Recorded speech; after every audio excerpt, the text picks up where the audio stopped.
afternoon. Okay, no rush. I'm Tim Lyons, Executive Vice President of Lyons Companies, and on behalf of everyone at our firm, I want to welcome everyone to the 2024 Economic Forecast. This is the 18th time Lyons has hosted this event, and every year we do it to draw attention to the hard work and accomplishments of the Center of Economic Education and Entrepreneurship at the Lerner College of Business here at the University of Delaware. For those of you who are attending for the first time, this event was originally started by my father, David Lyons, to educate our employees on the economic trends that impact our clients. Over time, the event developed a great amount of interest from both clients and the broader business community. It's now grown to a 300-plus attendee event that we have today with a history of amazing high-profile speakers, thanks in no small part to our great friend, Michael Farr. With that, I'd like to turn it over to Carlos Asardas, Director of the Center for Economic Education and Entrepreneurship. Thank you.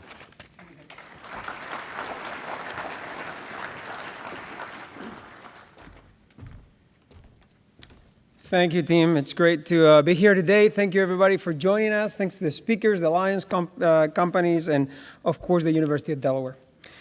The James B. O'Neill Award for Excellence in Economic Education and Entrepreneurship was created to recognize an individual who has made substantial contributions to promoting economic, financial literacy, and entrepreneurship education. And I forgot to tell you that if you can hear an accent, it's because I was not born here.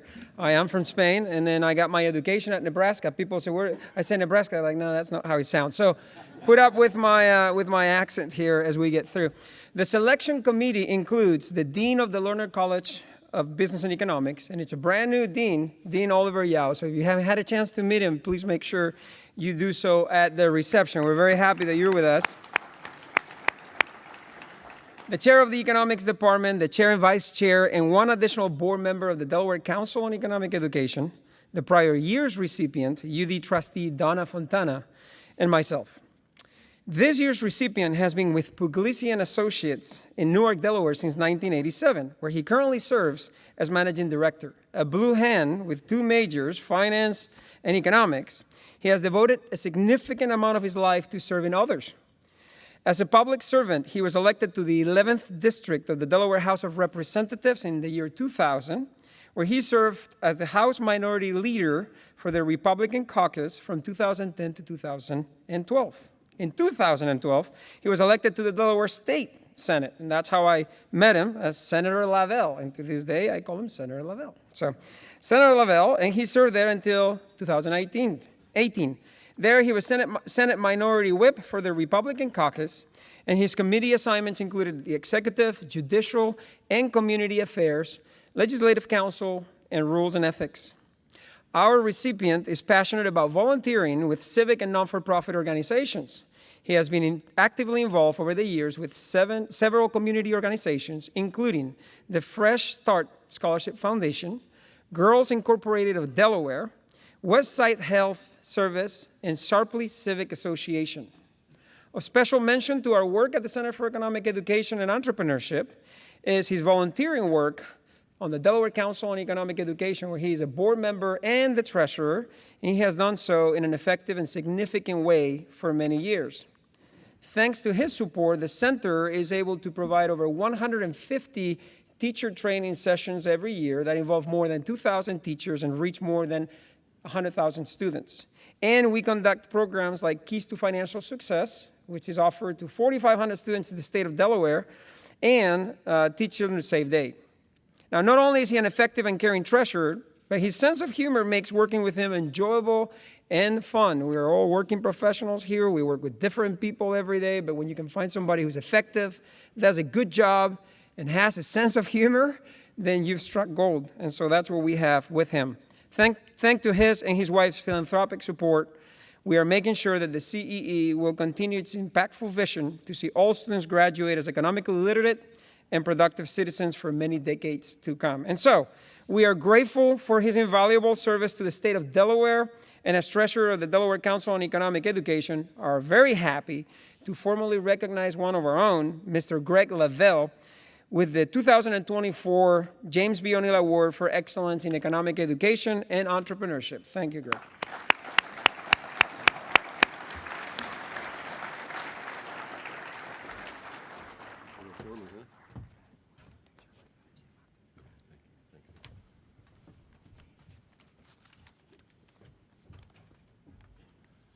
Thank you, Carlos. Good afternoon, everyone. I was thinking, with your mention of the General Assembly, we should make this mandatory for them. They could use some economic education down there, if I may. But anyway, thank you, Carlos, and a special thanks to the Lyons Company and the Lyons family for their continued support of this great event. I know that David Sr. is looking down, proud, smiling, knowing that everything is running smoothly yet again. Jim O'Neill was a man before his time, recognizing the need for economic education and financial literacy, and I am humbled and thankful to the selection committee for giving me this award. Jim was and is the Pied Piper of economic education and financial education. The terrific staff at the center, I won't quiz you between the center and the council, but the terrific staff at the center is what made Jim a success, and I suspect Carlos is just as proud and dependent on them. Susan Sherry from the center staff works with me to make sure the accounts balance and the audit is clean. Thank you so much, Susan, wherever you are. There you are. I'm glad the new dean's here. I want to take a moment to acknowledge and thank the University of Delaware for my economic education. Well, it was actually a minor, and I majored in finance, hoping I could make more money that way. That's what the finance department told me. Turns out the accounting department had it right. Limit supply, wages go up. But speaking of that and my time at the UD and money, I'd like to thank Don Puglisi, who was one of the best professors I had while at the University of Delaware. My wife, Ruth, who's here in the back, is also a former student of Don's and a much better student, and she and I have had the pleasure of a lifetime working with and for Don since 1987.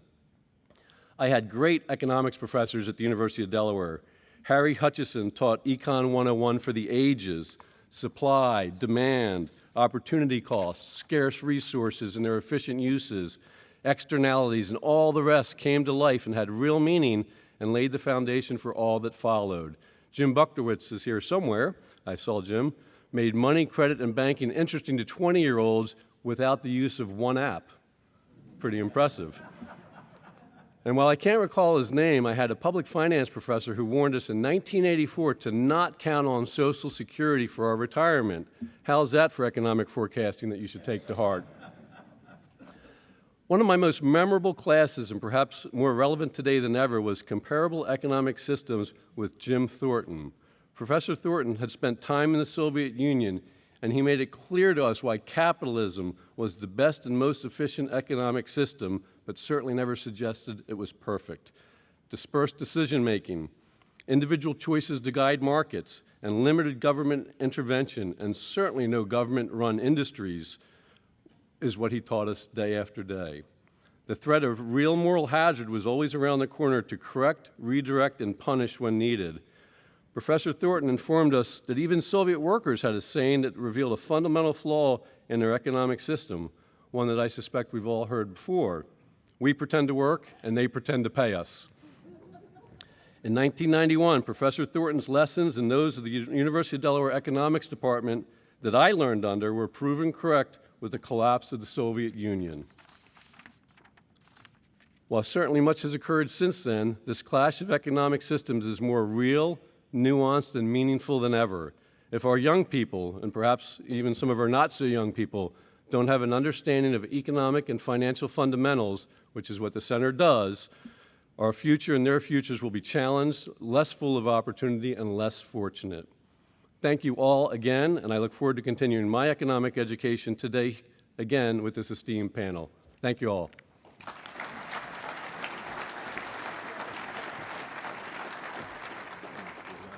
We're going to invite Professor O'Neill for just a second to take a picture with Lavelle and myself. Thank you, Professor O'Neill.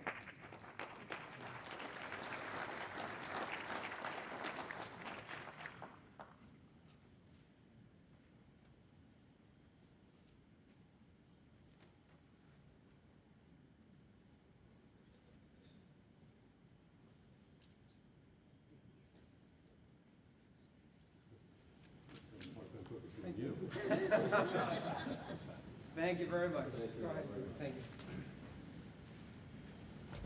you. Congratulations, Greg. Well deserved. It is now my pleasure to introduce our moderator, Nick Timiraos. Nick is the Chief Economics Correspondent for the Wall Street Journal, where he covers the Federal Reserve and U.S. economic policy. He joined the Journal back in 2006 and previously wrote about the U.S. housing bust and the 2008 election. Nick was also the author of the $1 Trillion Triage, which chronicles the U.S. economic policy response to the COVID-19 pandemic. Thank you.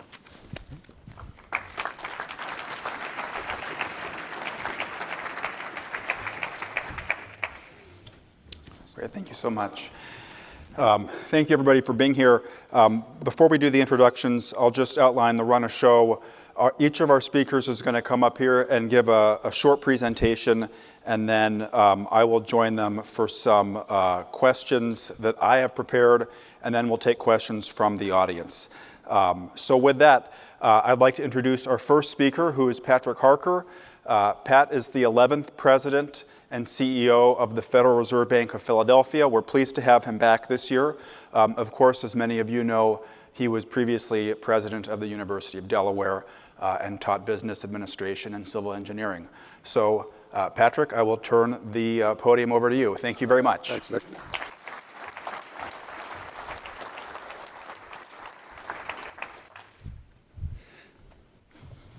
Well, Nick, thanks so much. And good afternoon, everyone. Good afternoon. It's a real pleasure to be back here again. And I really want to thank again the sponsors, the Lyons Company and the family, and UD for putting this on. And, you know, it's a special time for me to come back here and see everything that's going on at UD. It's incredible. This place holds a special place in my heart, and I really appreciate the opportunity to come back. You know, this university, I should quiz the alums. What's the university's motto? Knowledge is the light of the mind. Now, you may not know that because it's in Latin, but I translated it for you. And that is what this is all about. It's creating knowledge, having a discussion, having a debate. And so I don't want to take away from that conversation, that debate, that discussion. So I'll try to keep my remarks relatively brief.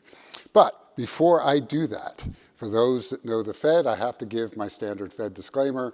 So the views I'm about to express are my own and do not necessarily reflect those of anyone else on the Federal Open Market Committee or in the Federal Reserve System. So I was here last January. A lot's changed since last January. At that time, we were in the midst of a program of federal fund rates increases to get a handle on inflation. When I spoke to you last time, the rate had just been increased to the range of 4.25% to 4.5%. Today, as I stand here, it is 100 basis points higher, a full percentage point. Yet, while the policy interest rate is indeed 1 point higher, the inflation rate is down to a much greater amount. When we met in January 2023, core PCE inflation stood at 4.9% year over year. Now, we will not receive the January 2024 core PCE number until next week. But just looking at December's year-over-year rate of 2.9%, that is significant improvement. Moreover, for the last 6 or 7 months, core PCE inflation has been running essentially at the rate of 2%, which is the FOMC's target for inflation. Last week, the Consumer Price Index came in with headline inflation around at 3.1% year over year in January, a 0.3% dip from December, and core CPI inflation at 3.9% annually, and that was holding steady from the prior month. Now, though, let's compare that to the prior year, in January 2023. Headline CPI was at 6.4% year over year, and core CPI at 5.6%. Again, that is real progress, real measured progress. But let's be clear, we are bound to have bumps on the road to disinflation. Indeed, the latest CPI data mildly surprised analysts on the upside, as the drop in rents we see is only slowly passing through to the inflation numbers. And as progress can be bumpy and uneven at times, it's important that we see more evidence I mean, I think it's really important we see more evidence allowing us to look past the vagaries of month-to-month data and ensure we are, in fact, on the right path. Regardless, the data overall suggests that we are in the final mile of the marathon of getting PCE inflation back down to our target annual rate of 2%. However, as anyone can tell you who's ever run a marathon, that last mile is often the hardest. It hurts at that point in some cases if you've had that opportunity. So Pat, you're saying, where do we go from here? Well, let me get the headline statement out of the way right now. Yes, I do believe that we may be in a position to see rates decrease this year. But I would caution anyone from looking for it right now and right away. We have time to get it right, as we must. And to be sure, next month's meeting and the FOMC vote will mark the second of 8 scheduled meetings for 2024. So I would characterize my stance at the moment as the old, oft-used adage, trust but verify. I certainly have confidence that monetary policy is working as it should, and the trend lines on disinflation only add to that. But I am not quite yet at the verified moment. And what I am doing in verifying is compiling more evidence. What I'm going to be looking for in the hard data will be the distribution of disinflation among goods and services all across the economy. I think back to 2021, when we saw the prices of used cars jump. The predominant thinking was that inflation spike mostly reflected transitory factors. Remember the word transitory? But then other goods and services experienced rapid inflation. And we realized that inflation was becoming more entrenched across the entire economy. Today, I'm looking at the same things, but rather in reverse. Yes, the disinflation trend has picked up the pace. As I noted, the 6-month core PCE inflation number is now consistent with inflation at or under 2%. But I again want to make sure that we are seeing disinflation across many goods and services. As I've said before, that there are 3 things that I look at most closely in inflation reports, in particular: transportation, food, and shelter. Transportation, food, and shelter. Why? These are the 3 things that matter the most directly to the overwhelming majority of American families. These are the essentials of life. Well, transportation inflation is down from its peak, though it remains elevated. Food inflation, while certainly prone to fluctuations because of a host of factors, is generally down and back to normal levels on a year-over-year basis. Shelter inflation remains elevated, though I do recognize the lags inherent in the way it's calculated. So in a nutshell, I find our greatest economic risk coming from acting to lower the rate too early, lest we reignite inflation and see the work of the past 2 years unwind before our eyes. Along with our work on the policy rate, we have also been reducing the size of the Fed's balance sheet, what is known as quantitative tightening. That may describe what it is, quantitative tightening, but not its purpose. So I prefer to use the term balance sheet normalization. When we announced this plan in May 2022, we stated an intention to significantly reduce the balance sheet until reserve balances were ample or simply when the balance sheet size returned to normal. Well, we're nearly 2 years in, so how's it going? There is no question that we've already achieved a significant reduction in the balance sheet of nearly $1.5 trillion. And we are not done yet, as reserves remain very abundant, albeit less so than in 2022. When we announced this program, we also said that normalization would proceed in, quote, a predictable manner, end quote. And to make good on that account, we must slow this process as we approach normal. For this reason, and to make good on my promise of making normalization as boring as watching paint dry, that's our goal, my colleagues and I will start our discussion on how to slow the balance sheet reduction at our upcoming March FOMC meeting. So whether it be with the balance sheet or with the policy rate, the overriding concern is to get everything right at the right time because the economy continues to hum along. GDP growth continues to be strong, And while the labor market continues to post strong monthly gains and unemployment remains near historic lows, we're starting to see multiple signs that the labor market is coming into better balance, and the very tight conditions that characterize the immediate post-pandemic period are easing. The latest data show that the ratio of openings to unemployment continues to back down closer to its pre-pandemic readings. Labor force participation improved in the last year, and this is especially important since the linchpin of any growing economy is an active labor force. Wage inflation has also moderated substantially. But at the same time, we are not experiencing widespread layoffs. Yes, certain sectors are readjusting their workforces, most notably the tech sector, but there are not economy-wide layoffs that would suggest some recessionary forces are fighting their way to the forefront. Again, this is a good thing. Consumer spending. Consumer spending also continues to remain strong. Moreover, the University of Michigan's Index of Consumer Sentiment reported its highest level in 2.5 years, and consumer expectations for future inflation have come down. This is a promising signal, and one that we will be looking at closely in other areas of the economy, because it's been largely the consumer, the American consumer, who's kept us on the path of achieving, or nearly achieving, our soft landing, our economic soft landing.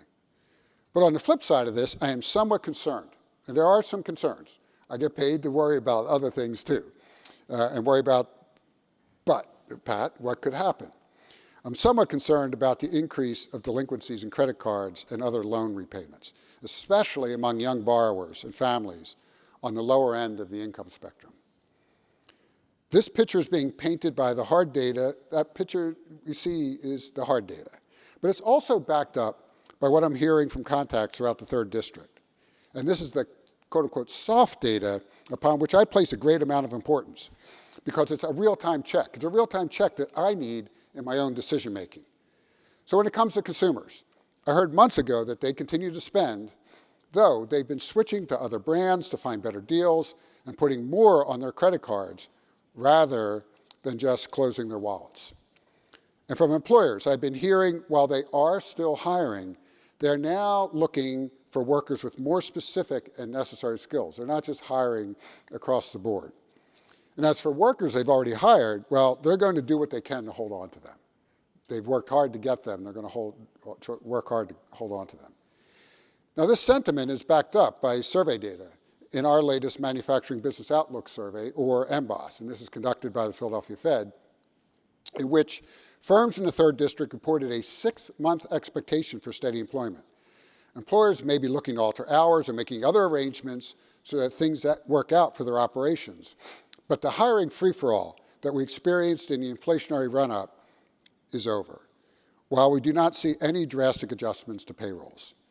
Another MBOS data point that gives me confidence is the trend of the index of prices paid for inputs, which, though it has jumped a little from time to time, it's been on a marked downward trend since 2021. Moreover, a specific special question asked for our January survey regarding price expectations for the upcoming year, the answer there was the average expected change in costs was below the rate they reported experiencing in 2023. So there are good signs, but there are some warning signs as well. So where does this leave us? So I'll go back to my initial statement. I do believe we may be near the point where we can adjust the policy rate, the Fed funds rate, downward.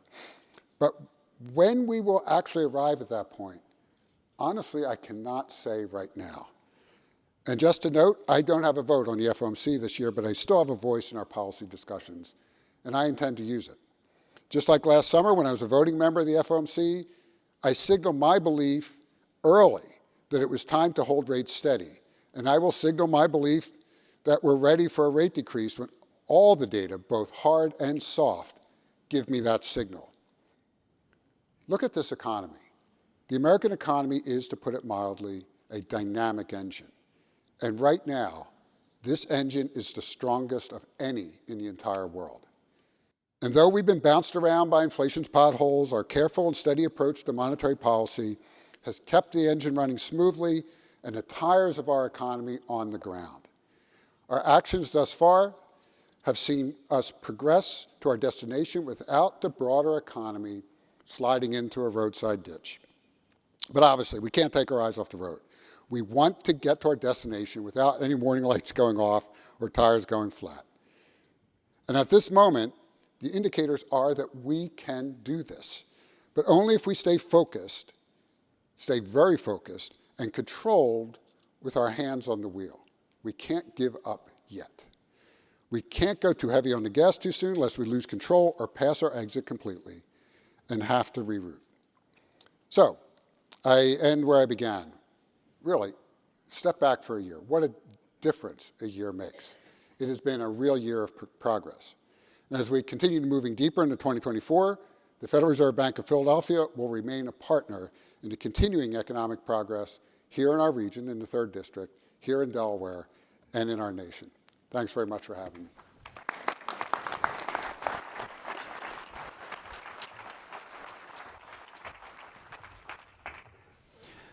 Thank you very much, Patrick. Our next speaker is Hilary Provinse. Hilary is Executive Vice President for Production and Capital Markets at Berkadia, which is a commercial property lender. And Hilary previously worked for many years at Fannie Mae. Please join me in welcoming Hilary Provinse. Thank you, everyone. Thank you to the Lyons Company and my dear friend Kate for inviting me to be here, and the University of Delaware. And it's funny, my teenage daughter, when she heard where I was going to speak today, was like, "Mom, can I come look at the school with you?" So I was like, "Give it a year or two, sister," but we'll talk about that. But I have a couple of slides that I wanted to share and just perspective on what I'm bringing to the conversation as it relates to the economy. I run a commercial real estate, a national platform called Berkadia, and we broker and sell commercial properties across the country. We finance them, and we're the largest non-bank servicer of commercial mortgages. So we have over $400 billion portfolio of commercial mortgages that give us a lot of insight in what's happening underlying on the commercial real estate market, which is obviously a huge component of that amazing engine that we just heard about. And some of the underlying fundamentals that we're seeing in commercial real estate that are affecting the economy are driven by kind of two factors. One is obviously interest rates, and that's what really has created a lot of the friction in our market over the last 12 months. But the second one is the underlying fundamental of each of those asset classes of commercial real estate. And those are really different depending on if you're an office or if you're a shelter, right, an apartment building, or if you're a retail mall. So I'll talk about that a little bit and I'll be brief, but that's a perspective that I'm bringing here. And I think what we have experienced and that what we just talked about over the last 12 to 18 months is this precipitous rise in interest rates, particularly on the short end of the curve, that almost created this like slamming of the brakes in the commercial real estate market and liquidity in that market. We also are coming off, I think the last time Nick and I saw each other was when I was at Fannie Mae over a decade ago. And if you had asked me then, would we have seen the decade plus of low rates and that, kind of essentially zero short-term interest rate for as long as we have, I never would have thought that the engine of the economy would have, really thrived for that long. And it did. And it was an amazing run, but it came to a screeching halt in commercial real estate this past year.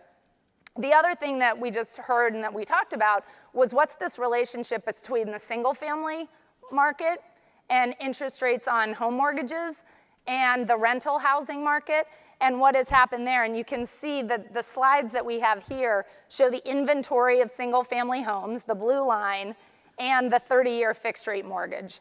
And I mean, I think we've all been reading about it in the paper all the time. As rates go up, people like me who have a 2.5% mortgage are kind of, I'm never gonna move.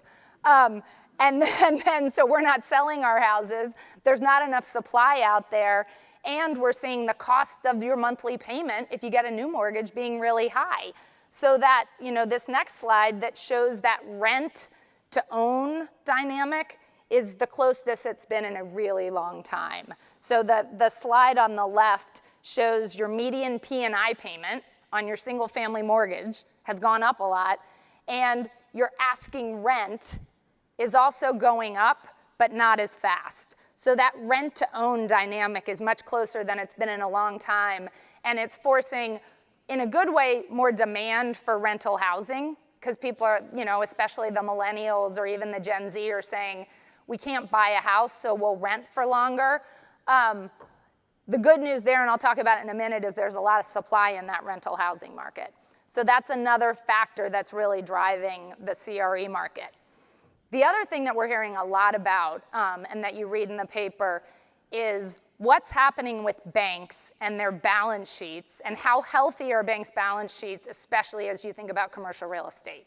And they've made a lot of loans over the last decade that are coming due, because unlike most single-family mortgages that are a 30-year amortization, commercial loans are a balloon, and they're typically 5, 7, 10 years, shorter duration balloon payments. And when you have to refinance that loan when rates are really high, that proves to be challenging in a lot of cases for borrowers. So this slide here shows those maturities coming due of commercial mortgages over the next 10 years. And you can see in 2024, we have almost $1 trillion of commercial real estate loans coming due. The different colors of that bar are the types of loans. So the one that we hear the most talked about is office. That's that orange bar in there. And that's where I think most of us see the biggest dislocation and potential change in pricing as it relates to commercial real estate. I'll ask a question. How many of you go into the office 5 days a week now?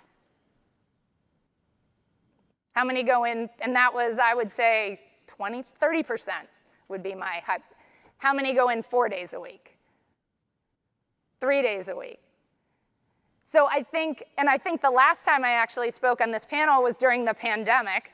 I was one of those people that went into the office 5 days a week ever since for the last 30 plus years. Now, I'm lucky enough I get to live in Rehoboth Beach, Delaware every summer and work from my office in Rehoboth, thanks to the pandemic. So I'm a testament to that change in demand on the office side, which really is driving values in the office space down. It is not a one-size-fits-all. It is an evolving it's an evolving problem for commercial real estate. There's no clear answers yet on where that's going to end up, but those orange loans are going to be really challenging to refinance, and it's going to create a lot of pain for a lot of borrowers. It's going to create some pain for banks potentially, but it's not necessarily happening yet, and that's what this slide shows. This is a slide showing what is the true delinquency, what's the data today show us in commercial real estate. Where is there pain? Where are there delinquencies already? And you can see during the pandemic, that big spike, that was hospitality. Those were hotels. No surprise, right? Those loans, and we had a short-term pain. That market has actually recovered quite well throughout the course of the pandemic. You can see that came down. Retail also spiked a little bit during the pandemic. We've seen, depending on the type of retail, some pain there. But office, is ticking up, and that's something that we absolutely have to watch, but it's still just over 5% delinquency. So I think that's a story that remains to be told. The difference between Class A office and B, the difference in markets around the country is very dramatic. Here this shows by market office availability rates, how much space is available in different markets around the country. I think no surprise, the farthest city to the right, where we read a lot about, is San Francisco. Then you go all the way left, Louisville and the Inland Empire. So I think this is a story that's going to be played out across the country in very different ways in very different markets. And I don't think office is something that can be painted with a broad brush as it relates to commercial real estate. And this is another, I think, very positive sign as it relates to return to office. Ridership. How many people are actually taking their local public transportation on a daily basis into their cities to commute? And that, as you can see, not dramatic, but it's starting to tick up again and even continuing to after the pandemic. So that's something else that we're watching. Retail, this was, it's actually, the good thing about retail and what we're seeing in the retail space is it's almost the comeback kid in a lot of cases. The one sorriest part of retail is regional malls, that red circle, but your local strip center with your grocery anchored retail is actually doing really well. We all need to go to the grocery store and shop. I like to get my nails done at my local nail salon. Like, I think we'll see that continue around the country to be fairly strong. Another, growth area that we've seen kind of directly related, inversely related to retail was industrial. We had to build all of these new industrial kind of distribution centers because we all get 20 Amazon boxes delivered to our house every day. And I think we saw a huge amount of development in the industrial space over the last decade. In some cases, a little too much, but I think nobody's worried that there's really not enough absorption there to manage that, to even that out. And then the last one that we talked about a little as it related to shelter costs is multifamily.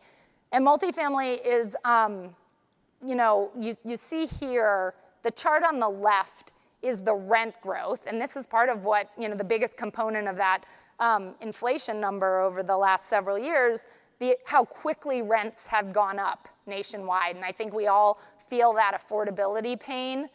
The good news is, as you can see on the right, it's starting to come down again. And we're actually, for the first time in a decade, starting to see declining rents in many markets across the country right now. Part of that is due to the slide on the right, completions. We actually built a lot of new apartments around the country, particularly in the Sun Belt, over the last several years. Those are all coming online. People are moving in, rents go down, and that's lowering rental costs. This slide here is just another slice at the bank maturity data, right? What does that mean for banks? One thing that we've been hearing that banks are doing, and they actually are, is extending and pretending. So, like I said, banks have these balloon maturities. They're pushing those out. They're kind of talking, they're like, well, I get that you can't refinance, you made the loan at 5%. Right now, if you refinanced, it's at 7.5. Why don't we just extend your loan for another 12 months and see where rates are a year from now? So there is a decent amount of what we're calling, and the bars here are kind of the difference on the one on the left and on the right is what got extended for each of those years last year. And there was a good amount of extend and pretend going on for the banks. I won't get into this slide in detail, but these are the largest holders.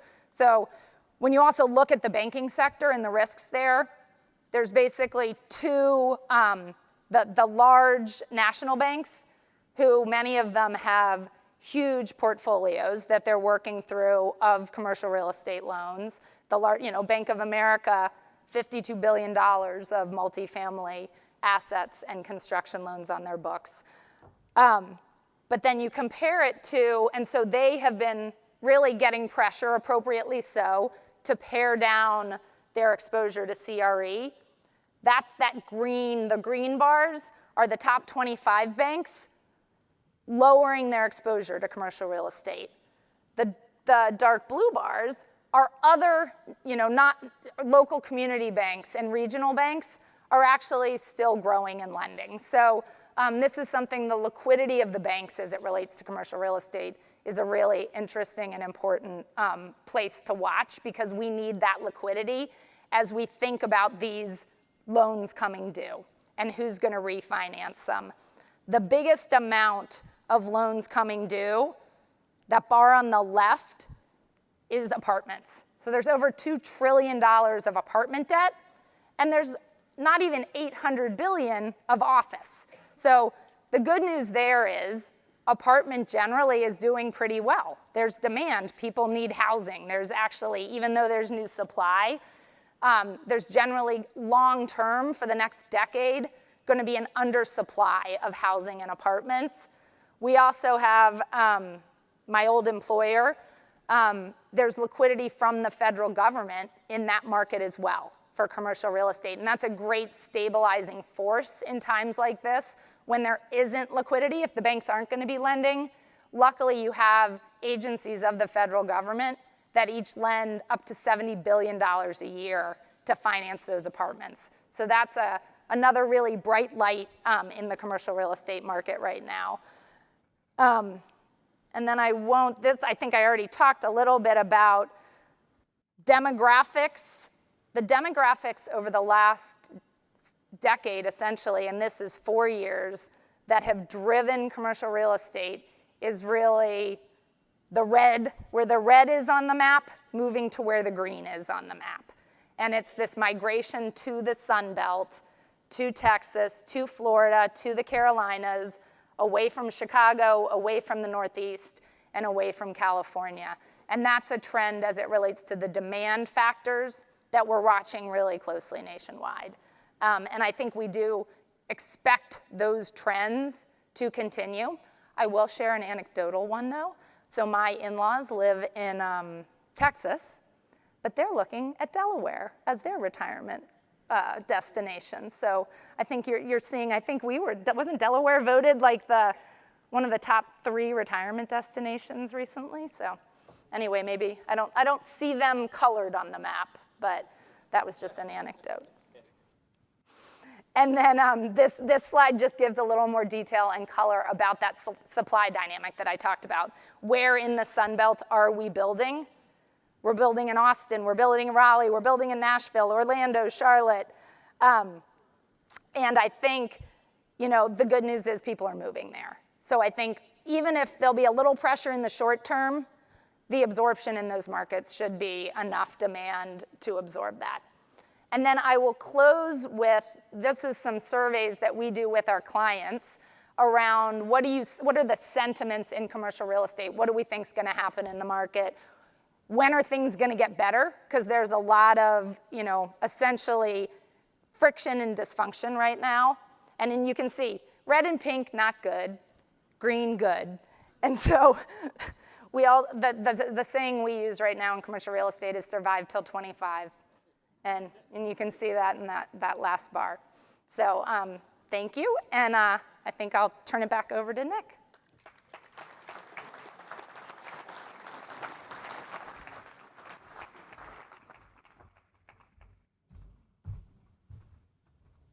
Great, thank you, Hilary. And finally, as many of you are familiar from past years, I will invite Michael Farr to join us. Michael is the CEO and founder of Farr, Miller & Washington, in a Washington, D.C.-based wealth management firm, and I'm excited to hear from him on his latest and greatest. Thank you. Michael, thank you very much. Thank you. Thank you very much. It's a great pleasure to be back here. Jen, what did you tell me, 15 or 16 years? Where is she? 17 years. This is my 17th year. This is my 16th year. She also told me that in the comment cards, people either love me or they hate me. To all of you haters, I'm sorry, but I'm back. Thank you to the she did. Thank you to the Lyons Companies. Thank you, Hilary and Pat. Thank you, Nick, wherever you were. Anyway, it's a great pleasure. It is a great pleasure to be here. I feel like I told President Harker as he sat down, I think you stole my speech. I think you saw everything ahead of time. I'm going to tell you what I think I got wrong last year. Jen promised me she has her 5-minute sign that she holds up every year as I get to 5 minutes, and she says, and Michael ignores it every year and finishes his slides. So anyway, here we go. I think we're on an unsustainable path. I'm going to give 2 real points here. I don't think the United States can keep up the deficit spending, the creation of the debt that somehow isn't going to get paid back, that's going to need to be inflated away, but our children and grandchildren are going to have to do it. And we're now at 6 figures for every man, woman, and child. I don't want to really spoil too much here, but it's $100,000 in U.S. debt assigned to every man, woman, and child in the country, your grandchildren, great-grandchildren, all of them, 100,000 of U.S. debt. Great, great. And guess what we're doing about it? We're adding to it. We're adding to it. Now, somebody said not a damn thing. I wish that were the truth. It's not. We're adding to it. Double-fisted. I'm going to talk about it. So the economy's doing well. The economy's doing well. Expectations for a soft landing have increased. Inflation's moderated. It's above the Fed's target, but we're getting there. Robust consumer spending driving inflation, probably unlikely to continue. Robust consumer spending, President Harker talked about it. Yep, it has been. But sooner or later, the consumer runs out of wallet. It's one of the things I got wrong last year. I thought they were going to run out of wallet sooner. I think they're running out of wallet now. Oops. Back. Here we go. Wrong button. Market really wants Fed rate cuts. Why? Why is the Fed going to cut rates? So my big second point that I want to share, and I really only have these two. The second point that I want to make is why? If the Fed has gotten it right, and it actually looks like maybe they did, then they don't have to change anything. 5.25% is a perfectly fine rate. GDP is still growing. Inflation is trending down. Employment is still pretty full. What is wrong with this picture? Maybe it's all of this deficit spending, but if it's the deficit spending, why lower rates that are going to encourage more debt and deficit spending? Fed don't do a thing. Don't do a thing there. He calls me, a few times a week, President Harker. Not once in his life has he ever called me. He did answer the phone once and said, "Stop bothering me, Farr." I think stocks are fully valued. I think a recession is still possible, What did I get wrong about thinking in inflation, that we were going to have a recession sometime last year, towards the end of the year? I didn't expect the Fed to get it right. They got it right, so I got it wrong. So far, there's always time. And high profit margins and overly optimistic earnings estimates argue for defensive equity posture. Now, Jen, I am going to need that 5-minute sign because I didn't look at my watch when I started. Pretty chart. This is consumer spending. What I feel like, really, what President Harker was saying is exactly what's been going on. This is a lot of the strength of the economy through 2023.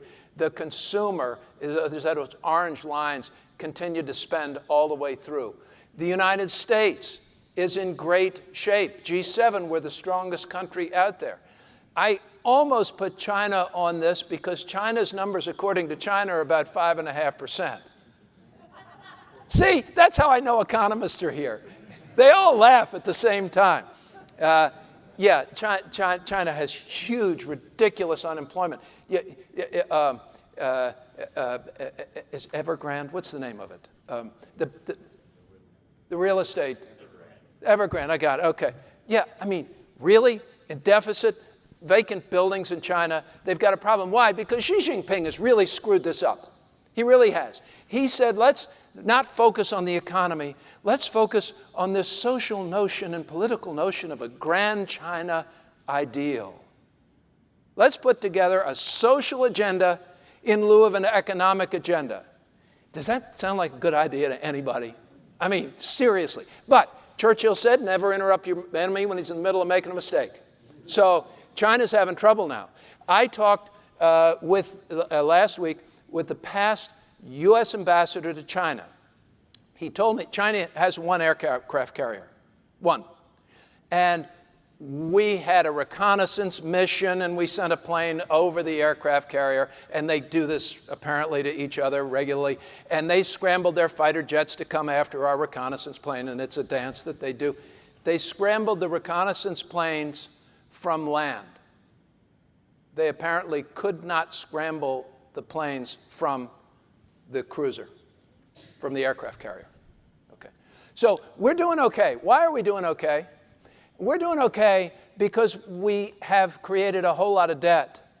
This is a lot of debt. Since 2005, our U.S. debt has increased at a rate of 7.4%, and the S&P 500 has increased at 7.9%. You put enough air in the balloon, it gets bigger. You put enough money in the system, it's going to come out somewhere, and it's been great. It's been great. Can we afford to keep putting more money into this economy at a 7.4% rate? There's a multiplier effect. It's been good. We didn't shut down. We didn't go into depression. We didn't have all the Fed did a whole lot of good things. Congress did a whole lot of good things through the Treasury Department and everything when we were going through the pandemic. They probably did too much. We have a lot of debt. Now think about having a lot of debt as interest rates go up and debt increase goes up. And think about all of those companies that when interest rates were 3 or 4%, and even individuals who said, you know, I used to, when I look at what I can afford for a 7% mortgage, I can afford a lot more house at a 3.5% mortgage. Right. If you have to refinance that right now, you've got trouble. And we've got a whole lot of debt, and we're having to service that debt, and we're increasing the debt. So the debt expense begins, the more money you spend on paying interest, the less you can invest in your IRA or your other portfolio. It's going to hurt your balance sheet sooner or later. Net interest expense going up. Increase in interest rates are going to have a greater impact on spending as savings are depleted. I'm getting to the consumer now, right? We said the consumer has kept things alive. The consumer has been spending. Consumers spending two things. They're spending the increase in their hourly wages and their salaries, which have gone up, and that's great. And if they don't have that, they spend savings. And I should actually add a third thing, because the US consumer is really good at that. If they don't have that, they've got a credit card. Isn't that great? Consumer savings rate going down. Are they running out of wallet? Will they run out of credit card first?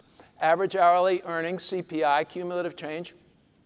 So yeah, consumers feel pretty good because the amount in the check keeps going up. That's good.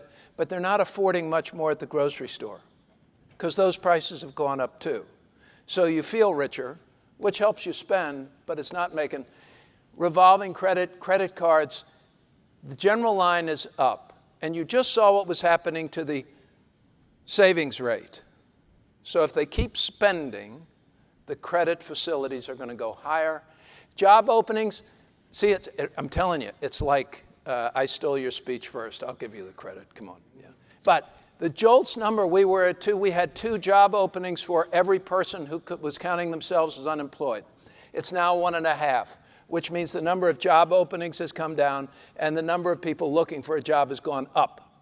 Right? The labor force participation rate has risen at the same time. So this number is getting better. And this takes the pressure off of wage inflation. The pressure off of wage inflation. So didn't I get this wrong? Yes, I got it wrong. Well, maybe I'm not wrong yet. We'll see. But we do have this strong labor demand still.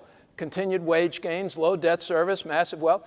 Pandemic savings have been going away. Higher borrowing costs. Mortgages are now back over 7%. Mortgage applications fell off. The prices matter. Inflation is still having an impact. It's moderating. Asset prices, I think, at high risk for a downward adjustment. Economic inequality is a big deal. You need a consumer to have money to keep spending it. And you lose a velocity of money when the lower 70% of the economy, these are just numbers, don't have more money to spend. They run out of wallet. Massive amount of debt to be refinanced and tighter bank lending standards. Tightening cycles generally precede recessions. We've had the tightening cycle. We haven't had a recession. Yield curve typically inverts prior to recessions. We've had this is the third longest, I think, in history now for the yield curve inversion where the 2-year Treasury yields more than the 10-year Treasury. And you can still get 5.3%, right, for a 6-month Treasury bill. That isn't bad. Stocks, price to earnings for the next 12 months. Stocks are expensive. Stocks are expensive. Stocks are making all-time highs. The rule is buy low. This is not low. No matter how hard you squint at this market, and I don't care how good NVIDIA's earnings were. And they were good. But I mean, how high does it go, right? So earnings expectations are still, I think, too high. Now think if the Fed is going to ease, right? They tighten policy to try and stop inflation from getting out of hand. But they ease or they accommodate when they want the economy to pick up a little steam. He just told you the economy's in good shape. These numbers say the economy's in good shape. If they leave rates too high too long, this is the mistake that Wall Street's looking for them to make. They get this timing wrong. As he said, they're not done. It's that last mile, and it's a critical, critical mile. But if they get it wrong and things really slow, then they have to ease. But why would they ease ahead of time? And if they ease ahead of time, and Wall Street, you've seen them, they're like the drooling, Pavlovian dogs. They can't wait for the Fed to give them more money so that it can go higher. And if it goes higher, doesn't that add to the wealth effect? And isn't that in and of itself inflationary when Wall Street starts to spend like crazy? Will we see, if interest rates stay up and these refinancings occur and wages stay high, can you really get to those profit margins? I think they're optimistic. I think the greatest risk to stocks right now is complacency. Everybody forgets what a real good bear market feels like. It feels really bad for you people with dark hair out there. I think fundamentals matter. Yes, I'm talking to you with the dark hair, Asarta. Do you know that he just got back from Spain where he won the state swimming, the national swimming competition? He did. He looks young. He's not that young. It's remarkable. Wait. It's really, he did it as a kid, but he's still doing it. It's really cool. Okay, these things matter. Fundamentals matter. S&P profit margins, historical highs, mean reverting data. I'm sure Jen's waving the sign, but I'm not looking. Time in the markets. I love this slide. Over the last 20 years, if you just stayed invested in the S&P 500, you've got a 7.5% return. If you were out and you thought it was too expensive, or you were uncomfortable, or you didn't like the prices, and you were out missed the top 10 days, you got a 3.4% return over 20 years. Same thing, 20 days, 0.1%, and you missed the other parts. Now, somebody always looks at me and goes, oh, but wait a minute, Farr, what if I missed a couple of the really bad days too? Yeah, that's true. But, you know what my timing's going to do? I'm going to miss the good ones. I'm not going to miss the bad, right? So valuations, margins, higher interest rates. There needs to be a reset. I think long-term earnings growth, longer term, 4 to 5%, a 2% dividend. Longer term, a return to 6 to 7% here. So look, this is still the best place in the world to invest. I promise it is. We have a free capitalistic society. We have an educated workforce. We have a stable democratic. We have a democratic government. We have a government. God, it's a mess. It's so sad. Strong contract property laws, that's huge. Stuff can happen in this country that doesn't happen anywhere else. My third book was called Restoring Our American Dream, the best investment. It's what the Center for Economic Education and Entrepreneurship is all about. It's what you started and have talked about for years. It's what you've carried on every day.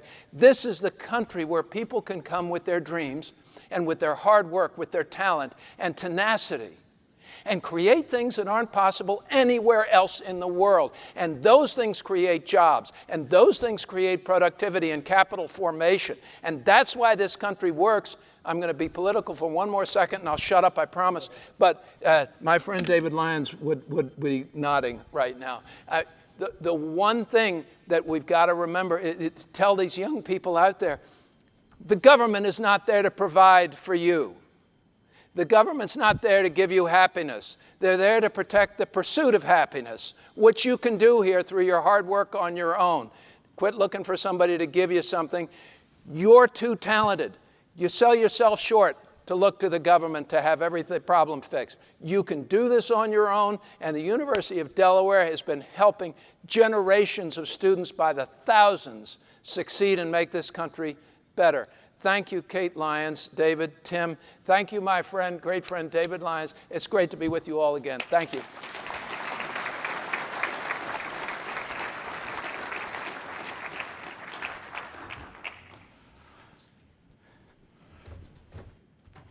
Thanks. Thanks, Michael.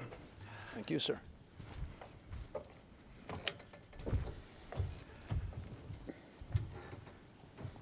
I have to sit next to him. Yeah, sorry.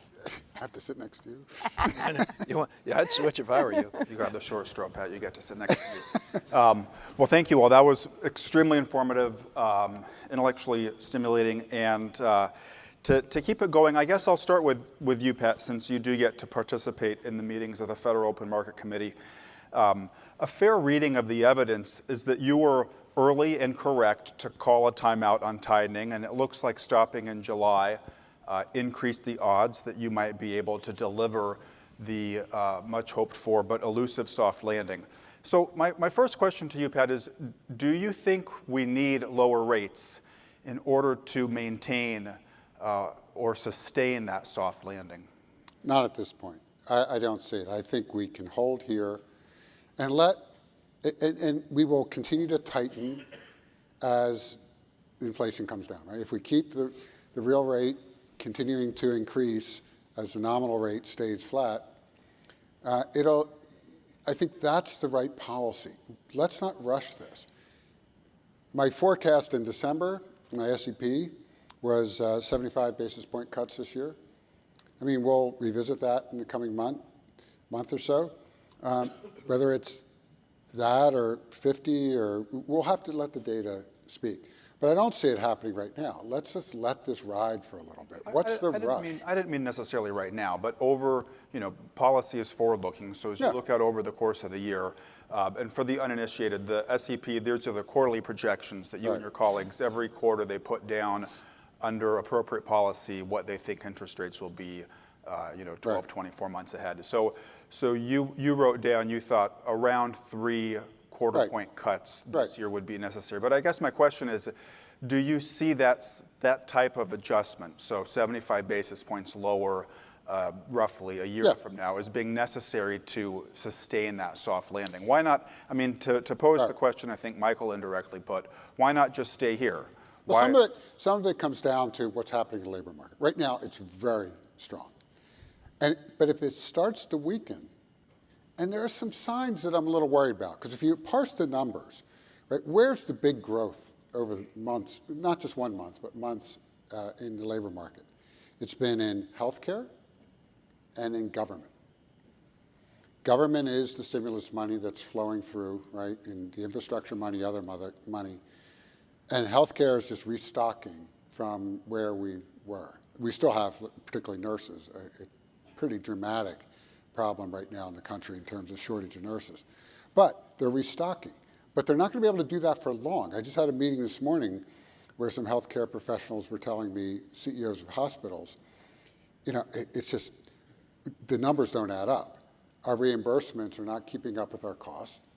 And at some point, we've got to really focus on cost cutting. So while they're restocking labor, that's not going to last. So if you look at where the growth has been, if you strip out those two, it's been pretty flat, right?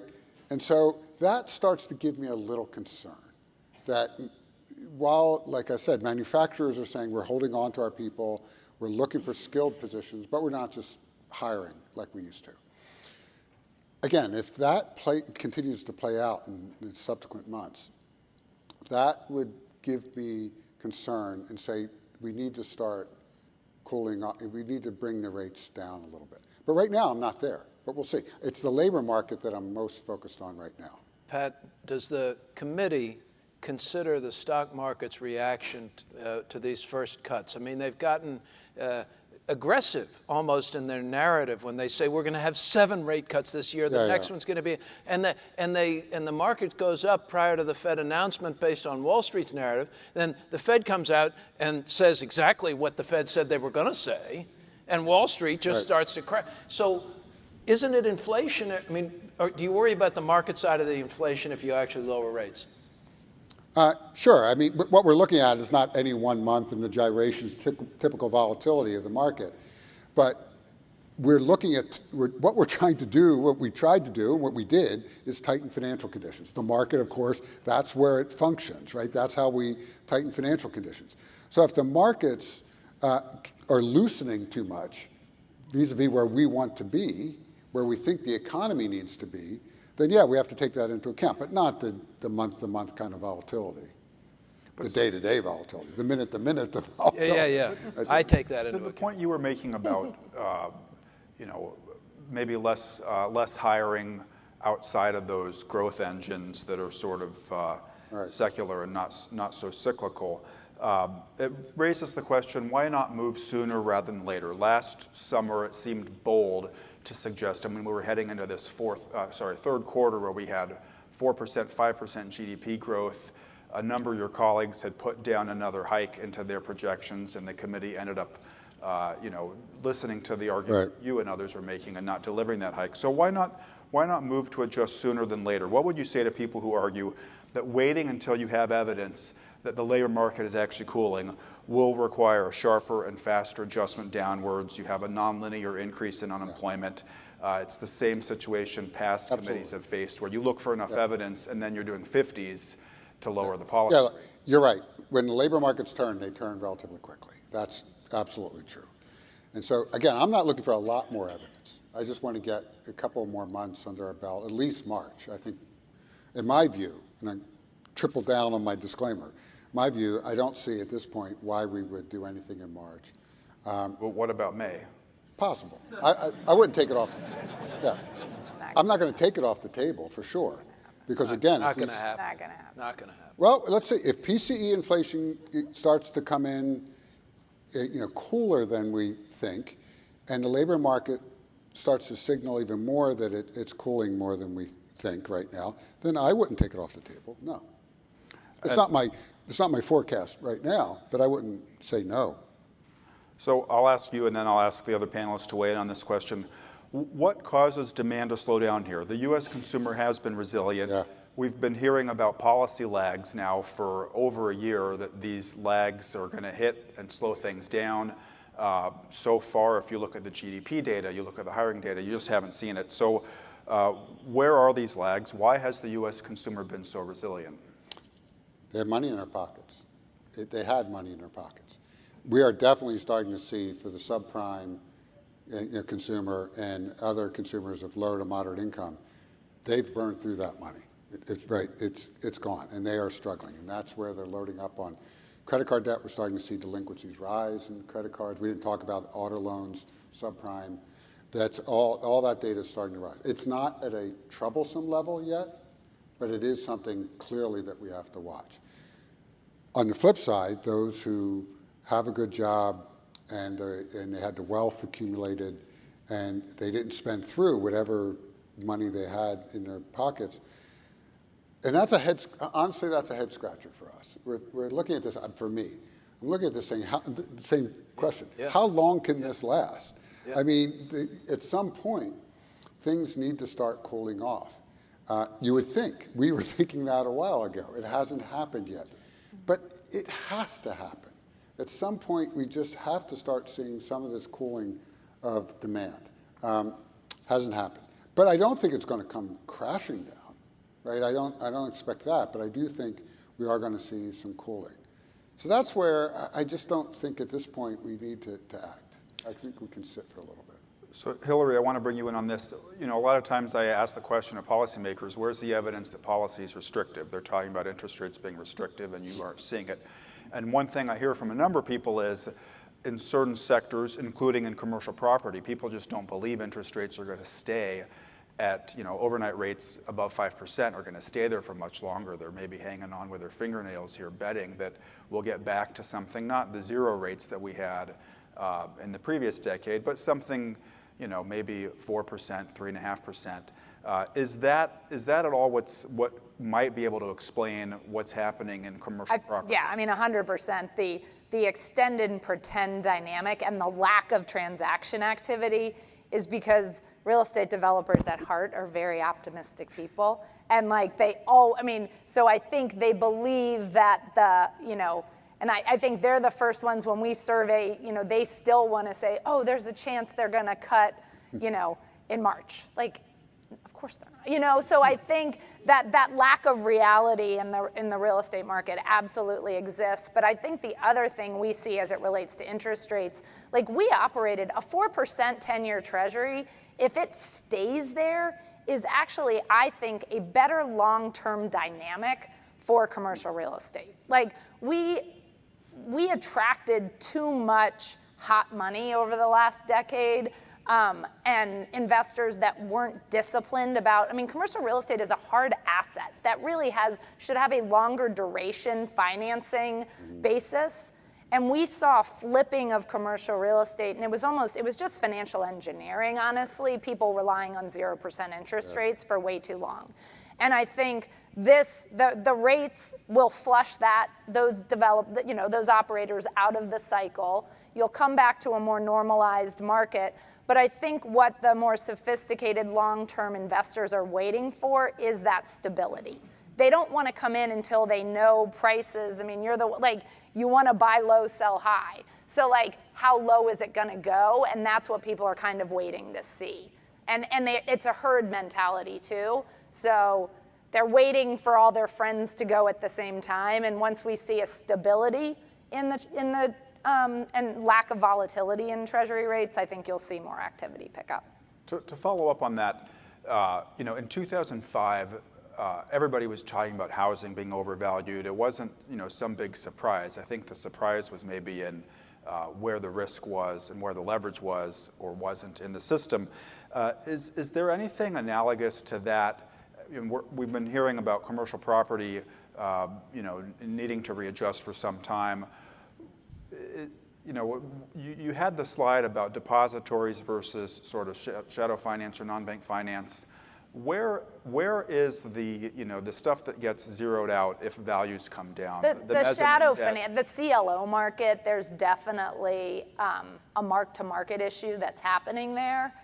But because of the fundamentals of real estate having been so strong over the last decade, we've seen demand growth and rent growth and operating fundamentals, office aside, generally improving. I think personally, what gets wiped out in my view is the equity, not the, does that make sense? So I just think it's actually, and that, I hate to say it, but those investors deserve, they deserve to lose their basis. So I do think there's a big basis resetting, but I think we had seen such a run-up in values that it generally offset. I personally don't think there's huge fundamental underlying issues in commercial real estate.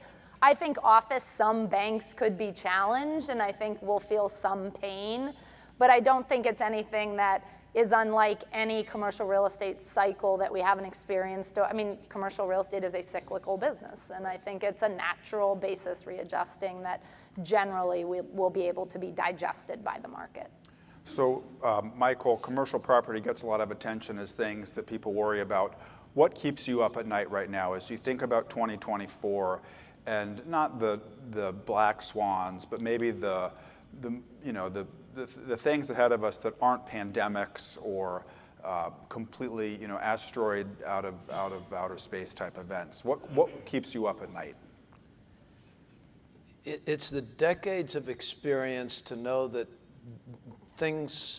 bull markets don't last forever, and they don't die of old age. And normally the Fed kills them.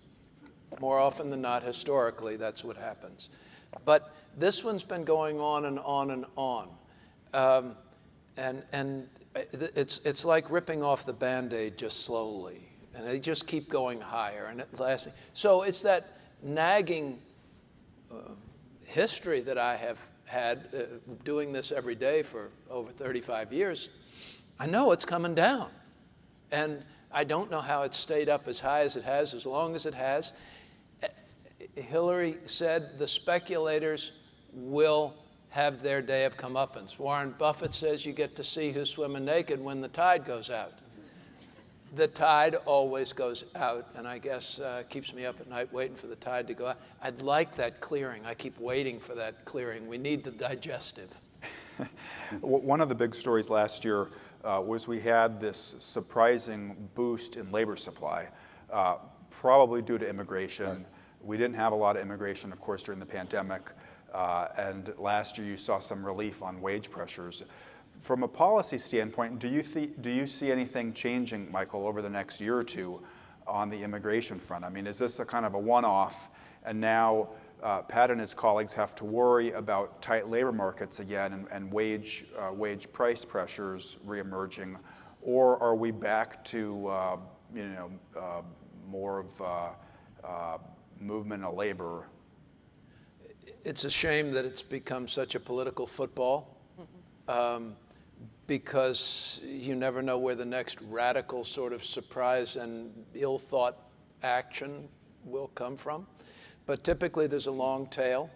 So the flood, largely of immigrants, legal and illegal, that have added to the labor supply, it don't just stop real quickly. So there's a tail on the other side. Even though those numbers can change quickly, I feel like that kind of bang moment is probably a bit further out, unless Washington screws it up, and never underestimate Washington's ability to screw it up. Pat, last year when we sat here, I think one of the worries still that central bankers were focused on was this idea of a wage price spiral. Yeah.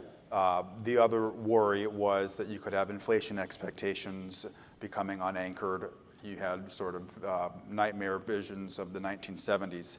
It looks like you've avoided those two risk scenarios. Wages are coming down. You know, Atlanta Fed wage tracker was up as high as 7%. Now it's coming below 5%. Inflation expectations, knock on wood, they look pretty good. So given that you appear to have avoided those two risks, do you need to stay above 5%? I mean, a lot of people would argue that a 4.5% policy rate would still be restrictive. How does your thinking about those two risks play into your view about appropriate policy this year? So I don't, in both of those cases, like the wage price spiral, that's always a risk, but it's not an outsized risk in my mind. I just don't think that's something that is high on at least my agenda at this point. I think the labor markets are coming into better balance. I mean, part of it is that we had this surge of immigration. If you look at trend, we're pretty much back to trend, right? A long-term trend of immigration. So, and we had some bump in labor force participation, domestic labor force participation. So we did start to see more people coming into the labor force. We still have longer-term structural problems there, right, that need to be addressed.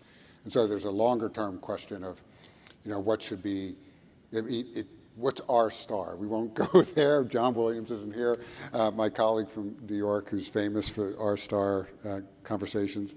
But we don't know what's the longer run. What's the longer run of the U.S. economy? And we don't know that yet. I mean, I am in the camp of thinking that, I ask myself this question a lot. What has fundamentally changed in the U.S. economy since before the pandemic? Oh, we can argue about that. I've had many arguments with people about that. There's no clear answer. But we had tight labor markets then, right? We were worried about those issues then. And we're sort of heading back there. I mean, the demographics just drive this, right, in many ways. So that hasn't changed a whole lot. Yeah, technology's changed, AI's changed, a lot of things have changed. Whether they're going to improve productivity or not above trend, that's still also a debatable point. So, what I worry about are not the wage price spiral issues and the other short-term issues. It's what fundamentally changes the neutral real rate, right? Which is really driven by productivity and demographics. At the end of the day, that is driven by those two factors. I don't know I can't tell you right now that there's something that's going to dramatically change it. So, if it is still, we can argue what that is, 0.5%, 1%, the real rate, and we get inflation back to 2%, then what should be our neutral rate? Well, then do the math, right? It's 2.5%, 3%.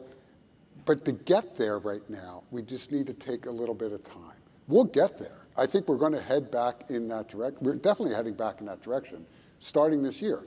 Now, let me say, as a policy, I don't like the idea of do a little bit of reduction now, and then do a little bit of reduction later, and maybe in the middle, and God forbid we'd have to actually reverse course. I want to avoid that at all costs.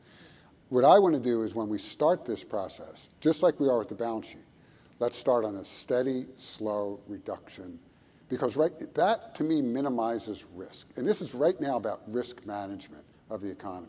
So is that a base case of something like a quarter point once a quarter?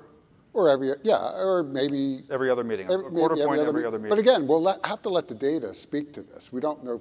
But yeah, that is possible that we have, because we have that going on, will be slowing the balance sheet reduction, right, at the same time. So we'll ease into this. Now, if things happen, we react, sure. Right? If data doesn't come out the way we think, then we react. But my base case is that's what we should do. And we start that process, let's call it the second half of the year. It could be sooner if the data speaks to that. And then we just let this run. I think what the markets are looking for more than anything, what the economy is looking for more than anything, what Americans are looking for more than anything, is just a reduction of uncertainty. Just give us some certainty about what's going to happen, and we can adapt. I think we can't give perfect certainty on what the rate will be. We just can't at this point. We have to let the data speak.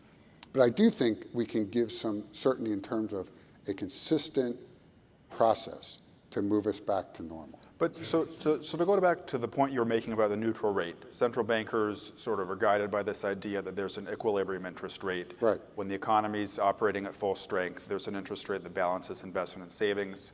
Before the pandemic, you and your colleagues had been revising down where you thought that was. Right. 2% inflation, nominal neutral was thought to be around maybe 2.5%, 3% yeah. on the high side. Let's say it's higher than that, 3.5% or even 4%. Even if it's gone up a bunch, you're sitting at 5.25%, above 5.25%. So what are you waiting for to figure out, well, even if it's at 4%, you know, what do you need to be confident that you've done enough here? You know, you've got inflation coming down below 3%. Look, I think we're close. Just give us a couple meetings. Give us a couple meetings. There's your headline. You also, Pat, I know you put a lot of emphasis on the anecdote, on the soft data, as much as the hard data. One market that seems quite different before the pandemic and after is the housing market. And so I want to go into the housing market a little bit here, and I'll bring Hilary in on multifamily after that. But what we've seen is that when the 30-year mortgage rate gets up above 7%, up above 7.5%, which it did in the fourth quarter, the market is pretty well dead. Demand is just you kind of really rattle the horse there. But when the mortgage rate falls below 7%, because we have such a supply constrained, especially these urban areas are more supply constrained, you see a risk that you could really ignite things if you got the rate below, say, 6.5%. So how are you thinking about housing and the housing channel when it comes to achieving this soft landing, where you don't want to send shelter inflation running back up because you ease financial conditions too much, but you get the 10-year back above 4.5%, and maybe we're talking about a harder landing. Yeah, I mean, it clearly is a risk given how important it is to the economy, the housing sector, and I'm really curious your comments. We don't control the long end of the curve, obviously, directly, and we only control the short end, the shortest of short end, the overnight rate. But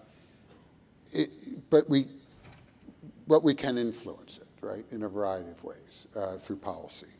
And I think at this point, that is definitely true, what you said, and there's that risk. But it comes down to this question of just simply supply. Again, I go back before the pandemic. We weren't flush with lots of housing before the pandemic. And so the idea that somehow we'll go back to that and everything will be fine, we still had these supply issues.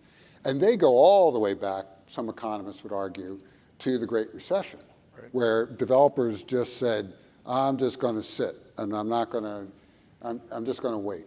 And so, and as we know, these take a long time to develop, right? These development projects take quite a while in many cases. So And then in addition to that, and I wrote this, I think even before the pandemic in a piece, some of the supply issues are not all monetary policy driven. I mean, it's zoning issues. Yeah. You go to cities like Seattle and other cities where they've really limited multifamily development and other development. These factors in certain markets, and it is a market, it really depends on the specific market, are as important, if maybe not more, and I'm curious. Yeah, I actually think we're teeing ourselves up for future crises for two reasons. One, rates are high, so no new supply will get built now for the next 2 years. Everything that's already started is completing, and there's a lot in the pipe that has to absorb, but nobody's going to start projects now.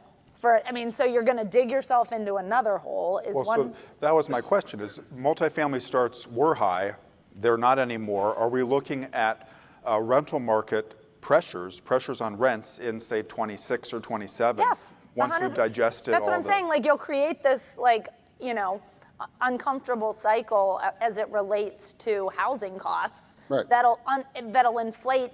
It's a supply-demand issue, not interest rate policy issue there. And then the second piece, which is really political and social, is the NIMBYism, but also, let's be honest, it's rent control.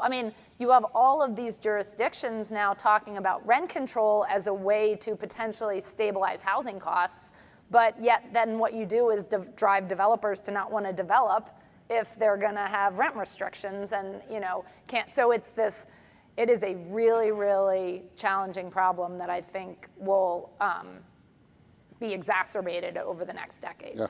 Well, so is there anything, that's state, local policy. Is there anything federal policy makers can do? There's some interest, they're passing LIHTC legislation right now. So these are low-income housing. Yeah, to help encourage, but think about it, this has to be really scalable. So even the billions of dollars of affordable LIHTC, I think there have to be some zoning, nationwide zoning changes to encourage development, which I don't see ever happening. So you have this, sure, it would be great if the federal government, there's only so much subsidy can do to solve the problem, and it doesn't get developers to build. Right. Michael, there's a question. I'll turn to questions from the audience. I think we're able to submit these online, and so I'll pose them as they come in. I guess the question for Michael here is, someone says, given that there's an election this year, how do you see, it says, what do you expect in the market from the election? I guess I would put my own question on the end of that, which is, do you see a difference for markets between a second Trump versus a second Biden administration, since it seems pretty likely that those will be the choices in November? This is an answer that drives most people crazy, but politics and these things upset markets more than they affect markets long term. Policy can change, whether you have an increase in regulation and it adds to expense, but basically these are more emotional moments for markets than material for markets around an election like this. What about when it comes to the policies, we might see in a second Trump administration versus a second Biden administration? Are we looking at greater inflation volatility? I'm not, second guessing here whether the Fed's going to succeed or not in getting inflation down, but it does seem possible that you have tariffs, you put more curbs on immigration, you have more geopolitical volatility, that those could all be ingredients for greater inflation volatility. Absolutely. Yeah. You answered. If that was a question, that was really good. But I guess I'm wondering, do you see that as a likely scenario no matter who wins, or is it, what does the world look like in 2025 if it's the second term of Biden versus the second term of Trump when it comes to economic, stability? Remember the bicycle pump and the balloon slide. Whichever one's really going to shove more money in it, we can get better results for Wall Street. They want to start cutting rates sometime soon. Wall Street will go up. It'll be very good for stocks. You start adding random tariffs out of the blue. It upsets markets, right? It can slow things, but I mean, the independence of the Fed is hugely important, hugely important. And there have been efforts over the years to politicize the Fed. There are pressures on Jay Powell and the Fed governors now to worry about those who have been disenfranchised by all of the good markets and good economy. Jay Powell 2 years ago had a meeting with homeless people to try and figure out and hear from them what their issues were. Sorry for my cynical Washingtonian view. That was a political meeting. Why is the Federal Reserve Chairman has a dual mandate? So that struck me as a political meeting. There are political pressures there. The Fed needs to be independent and focus on the economy as best as it can. Well, so Pat, I'm sure you're not surprised to get this question, but people look at, I get this question from readers. They say, well, wait a minute, the economy's doing fine. The Fed's cutting rates. Is that political? Does the Fed does that mean that, should we read into this that the Fed wants one candidate to be reelected over the other? Absolutely not.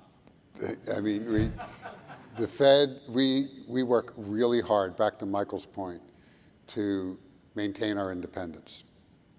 And I've never heard any of my colleagues even think about any political ramifications of any of our decisions. It just doesn't show. Is there anything you could do so we don't want to end up with either one of them? I'm sure. Sorry. Again, we love either one of them. We stay completely out of this. This is something that is not even on our radar. And it can't be, because once we go down that path, we would absolutely destroy the independence of the Fed. And as Michael said, that would be devastating for this country. Critical. Michael, there's another question here from the audience, which is about AI. How will AI influence future stock growth? What do you make right now of what we're seeing when it comes to, I mean, you obviously have single names that are tearing it out, but how do you see this diffusing through maybe the economy more broadly? In the GDP calculation, when it comes to productivity, I think AI can offer it's our own version of a quantum leap. I think it can add to productivity in ways that are significant. Because when you look at the labor force and the growth of workers, and you look at the growth of the population, which prior to immigration was maybe 0.3% or even negative, productivity can increase dramatically. Okay, that's where AI can be a game changer. I don't know if any of you saw 60 Minutes a couple of weeks ago when they talked about DraftKings and the online betting thing and how this has become something of its own epidemic anyway.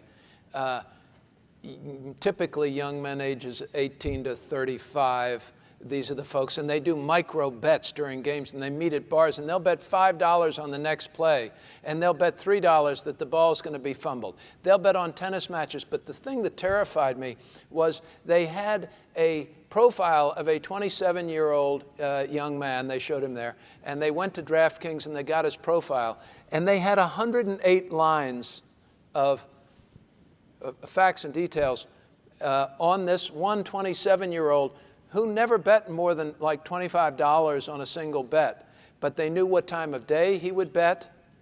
They knew when. It had exactly all of the facts of when he would bet, when he was most vulnerable. He was vulnerable at 10:30 in the morning, apparently when he got bored, and he would respond. And they had the last 4 prompts to which he responded and made a bet. And they didn't do it just for this one 27-year-old young man who bet $50. AI doesn't care. AI has endless capacity. They did it on every one of them, trying to manipulate them to make the next bet. For us to try and really understand what's happening with AI and how it can be ubiquitous in trying to figure out how to get into our pockets in different ways, there's a downside there. That actually scared the hell out of me, that story, as I saw that they had this one 27-year-old kid's profile. But on the productivity side, it can be equally powerful. So it's something we've got to watch. But the productivity from AI, I think, is the greatest benefit you could have. Sorry, that was a long answer. So do you think we, Michael, do you think we avoid a recession this year? Probably the soft landing looks like it's going to happen. I still see a slowing. I still see a slowing, and I still think the Fed will probably be too late in acting, and they will leave that rate high as the real rate. It's the real rate that we have to look at, not the nominal rate. Right. I know. Yeah. I know you know. I know you know. I don't know as much, so you can. I'm getting punchy. Sorry. So the real rate, if that real, and it's hard to figure out where that real rate is at times. Yeah. And that's the problem. And so if it stays stubbornly high, and then you see the spike in unemployment, then they've got to act faster. But the numbers are already heading down, and when those trends start down, they can stay that way. We don't necessarily, economies don't glide to their equilibrium. Exactly. They expand and they keep going, or they contract, and then that sort of cycle can feed on itself. Hilary, so for these 2024 maturities, and some of those from last year that got extended, how does that do those get worked out through simply more extending and pretending? Are you able to? I think that we're already seeing. I mean, we partner with a ton of banks.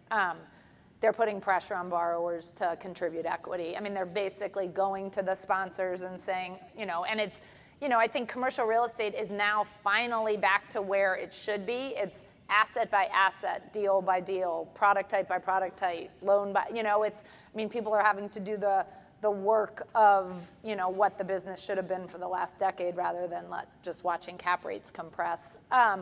And they're forcing prepayments and refinances in some cases where you have to pay down loans. Some are going to still get extended, and some are getting sold. I mean, there will be activity start to pick up, but we're not really seeing it yet. And why is that? Is it because the bid ask is just very wide in terms of valuations? If you don't have to transact right now, nobody will transact. Now, one thing I will say, it's interesting. Mr. Buffett is my boss, so that's right. And I love that saying about him. We do not want to be seen without our pants on as the tide goes out, so we're very conservative. But we have a lot of inquiries right now from international capital, and I think it goes to the point of the U.S. economy is still one of the best places to invest in the world, and we have investors, coming from Korea and Japan and markets around the globe right now who are looking. In fact, I was at a thing with Buffett a couple months ago, and he was like, everyone in this room has won the ovarian lottery. Like, we are sitting in the best seats in the best country in the world and being born into the economic status that we were all born into. Like, when you look at it versus the rest of the world right now, we should all be exceedingly grateful despite the challenges that the United States is facing. Amen. One of the things we haven't talked about, and I guess it's a good thing that we've been in conversation and we haven't talked about the banking stress of last spring, but we did have a period where there were concerns around regional banks. And so I wonder, Hilary, have you seen anything that would suggest that for the banks that aren't in the top 25, that they've pulled back or that they're under pressure from regulators? Oh yeah, I think absolutely regulators are scrutinizing capital. I think, there's conversations, and I'm not an expert at the bank regulatory environment, but the Basel III endgame rules are what a lot of banks are talking about right now, and how does that affect their future lending. So yes, banks are being much more conservative in their approach to lending right now, for sure. But it's not as if banks still have capital. Like, banks' capital position is still much stronger than it was in the GFC. Yeah. Pat, I'd ask you, are you seeing anything in the banking system that suggests things have settled out after what happened last year? There were concerns around deposit betas and money being moved out of smaller banks. What's transpired since we got through that more stressful period of March, April, and May of last year? Yeah, so if you recall with Silicon Valley Bank and the other banks, there are a lot of lessons learned. We put out our report about what the lessons learned from our perspective on supervisory activity. I think one of the issues that raised for us is, I'll get to, but I think now, because banks are relatively well capitalized, they are well capitalized, we don't see a lot of systemic stress, right? There are going to be one-offs. There are going to be banks, we've had them, that are going to come under pressure. There are going to be banks that fail. That's normal. We've seen this throughout history. This is the normal course of the financial system, that for whatever reason, wrong business model, wrong investment model, they fail. And I think at some point we have to not look at every single time a bank has a problem that it's creating a systemic risk. That was a concern in that period, right, in the spring. But I don't see that right now. I think there are some banks that, for a variety of reasons, made certain decisions, and their management, and some worked out and some didn't. Back to the lessons learned.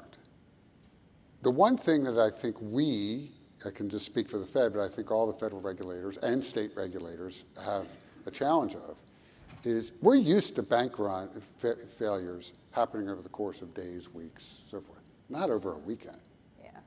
Or not even a weekend. I mean, Not even a Silicon Valley weekend, Bank right. couldn't even make it to the Right. weekend. Yeah, Closed not even a on weekend. Friday morning. That is new to all of us. And again, us is really all the regulators. And some of that is social media driven. Some of it is people didn't think those deposits they thought they were stickier than they ended up being.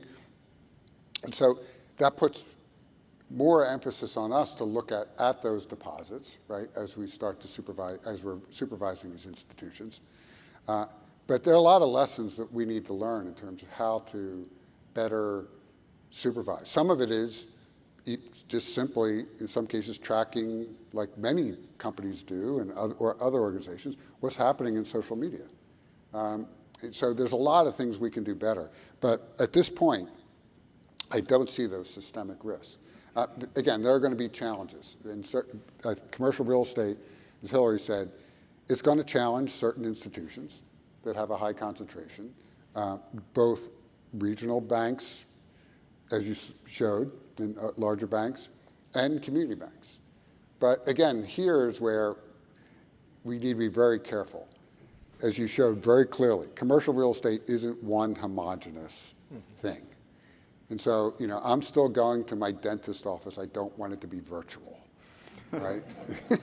I don't know. You want your nails to be. I like my nails. You want your, so, it depends on what that commercial real estate is. And this is where, but often when these things happen, everybody views this as an asset class, one homogeneous asset class, and acts accordingly. I just encourage people to really parse out what's really going on and take the time to do that. Michael? The one thing, Pat, that did come as a bit of a surprise, but maybe not a surprise, but when a bank fails, are all the depositors guaranteed by the government to get their deposits back? It sure seems like nobody's going to say it out loud, but that seems to be an implicit policy that depositors are not going to lose. Yeah, it's above my pay grade, man. I mean, that's in the Board of Governors. That's in the Board of I Governors. mean, that's what happened, though, right? I mean, they would have lost their deposits before they were backstopped. Yeah, and again, that was a policy decision that was made by the Board of Governors and the other federal authorities, regulators. I think as a general economic principle, and I'll just take my Fed hat off and just be Professor Pat again. I mean, you're right. I mean, people take risk, they take outside risk. There has to be a consequence for taking the risk and getting it wrong.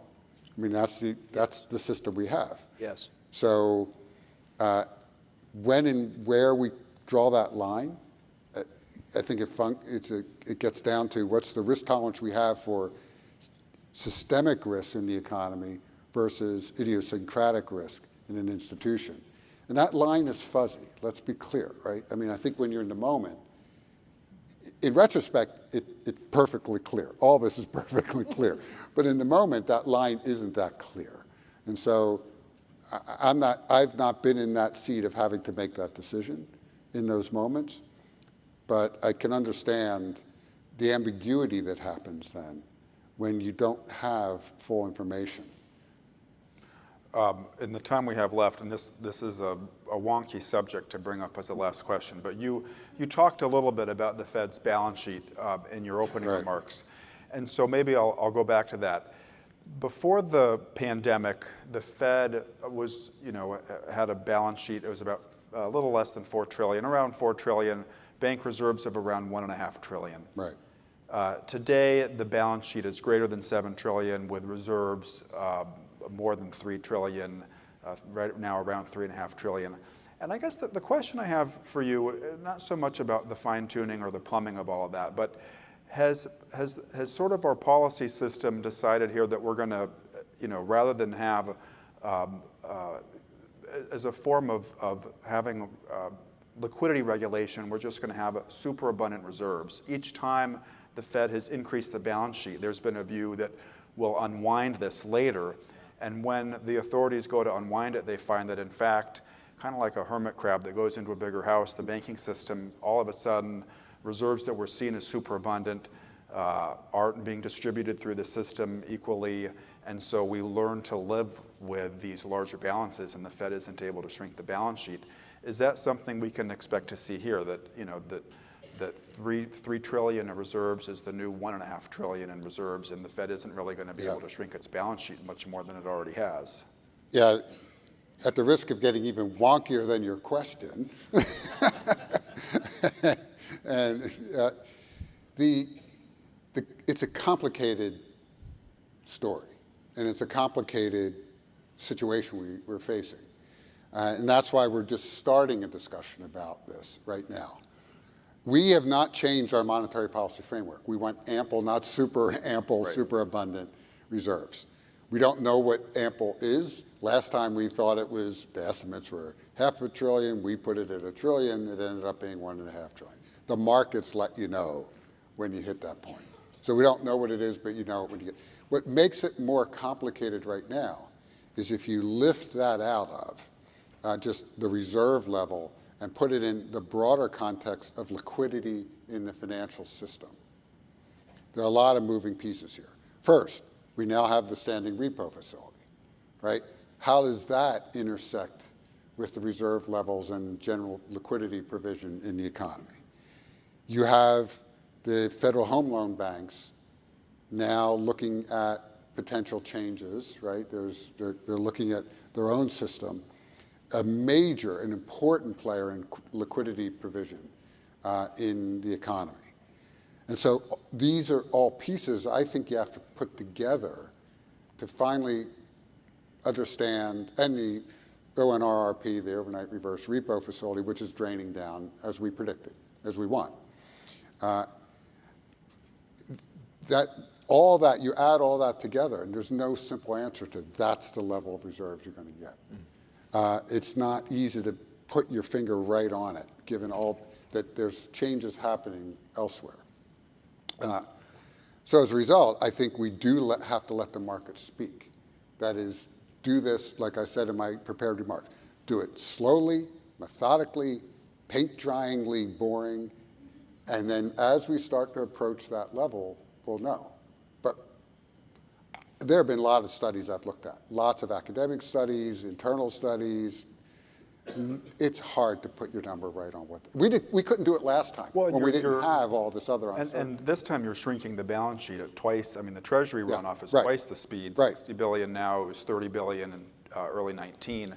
That's what we need to slow. So that argues for slowing so that you can better calibrate. Amen. That's why I think what we need to do, the first thing we need to do, is talk about slowing. How soon would you like to see the committee agree on something?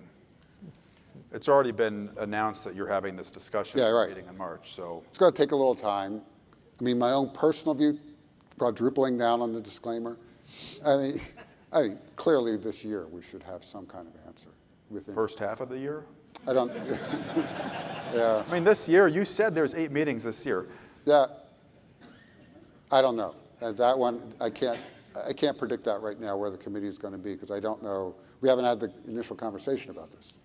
Well, a discussion between balance sheet policy and the bar is I don't want to stand in the way of that. So I will thank the panel very much for joining me up here.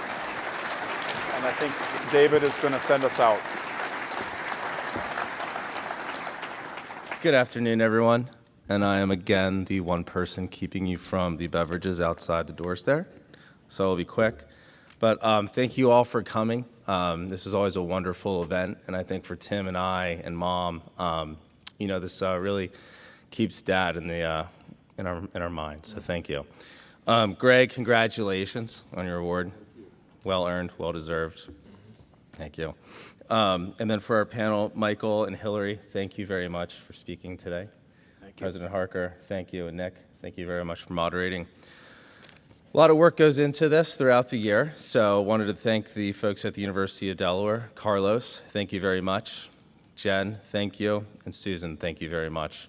And then from our office, Jen Miller, thank you for your hard work for putting up with my brother and I getting this event lined up.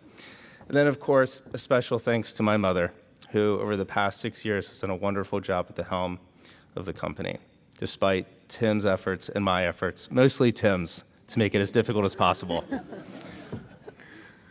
Thanks, Tim.